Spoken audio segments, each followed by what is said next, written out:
दोस्तों, प्रकृति की हर संरचना नायाब तथा बेमिसाल है।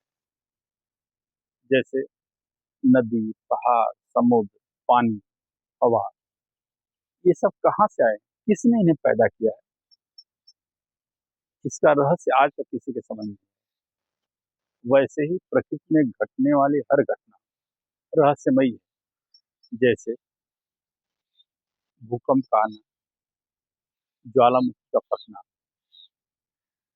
पेड़ों में एक साथ ही पतझड़ होना, एक साथ ही फूल फल का आना। ये कैसे होता है, कौन इनको नियंत्रित करता है, ये रहस्य आज तक किसी के समझ में नहीं है। ऐसी ही कुछ घटनाओं का मैंने प्रकृति रहस्य नामक शीर्षक से लिखी हुई अपनी कविता में वर्णन किया है। कविता को सुने, उसमें छिपे हुए रहस्य को समझें। वीडियो को लाइक करके हमारा उत्साह वर्धन करें तथा चैनल को सब्सक्राइब करें, जिससे हमारे आने वाली वीडियो के बारे में आपको सूचना मिलती है। सुने। पता नहीं किस जिद पर सारे पहाड़ ही अड़े हैं, वर्षों से बिना हिले डुले उसी जगह पर खड़े हैं। इस धरा पर जिद में बैठी लगती पर्वतमाला है, श्रृंखला में बैठ सारा पथ अवरुद्ध कर डाला है। क्या मांग है धरती से, क्यों पथ रोकते आए हैं, ज्ञानी जन भी सृष्टि का रहस्य समझ न पाए हैं। नदियां कलकल करती निरंतर बहती जाती हैं, बिन पथ पूछे शांत भाव से आगे बढ़ते जाती हैं। पता नहीं किस स्रोत से वे इतनी ऊर्जा पाती हैं, सदियों से बिना रुके कल कल धुन गाते जाती हैं। सख्त प्रस्तर भी नदी राह में गच्चा खाते आए हैं, ज्ञानी जन भी सृष्टि का रहस्य समझ न पाए हैं।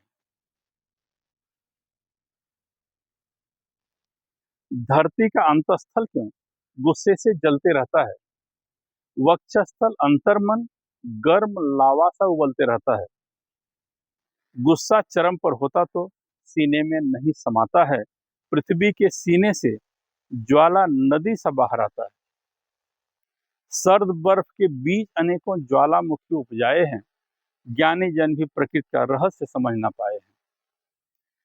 कभी कभी गुस्सा जब बर्दाश्त के बाहर होता है, प्रबुद्ध व्यक्ति भी गुस्से में अपना आपा खोता है।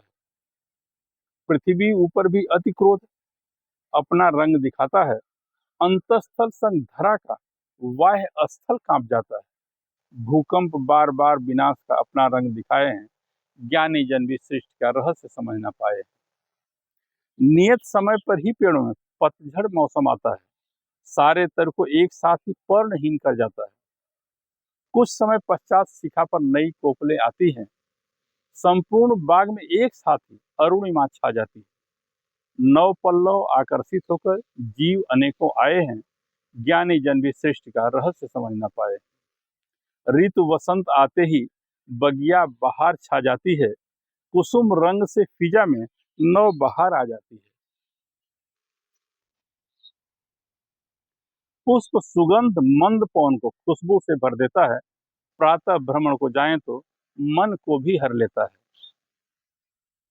प्रकृति का नायाब वक्त सबके ही मन को भाए हैं, ज्ञानी जन भी सृष्टि का रहस्य समझ न पाए। एक धरा है, एक पवन है, एक ही यहाँ का पानी है, चर अचर निवास अनेकों इस ग्रह की निशानी है। समान सुविधा लेकर धरा से वृक्ष अनेकों उगते हैं, कोई छोटे कोई विशाल नभ से भी टक्कर लेते हैं। कहीं कड़वे खट्टे तीखे कहीं मधुर फल आए हैं, ज्ञानी जन भी प्रकृति का रहस्य समझ न पाए। कोई जलतल में रहते कोई थल पर दौड़ लगाते हैं, कुछ तो जल थल दोनों पर ही उछल कूद मचाते हैं।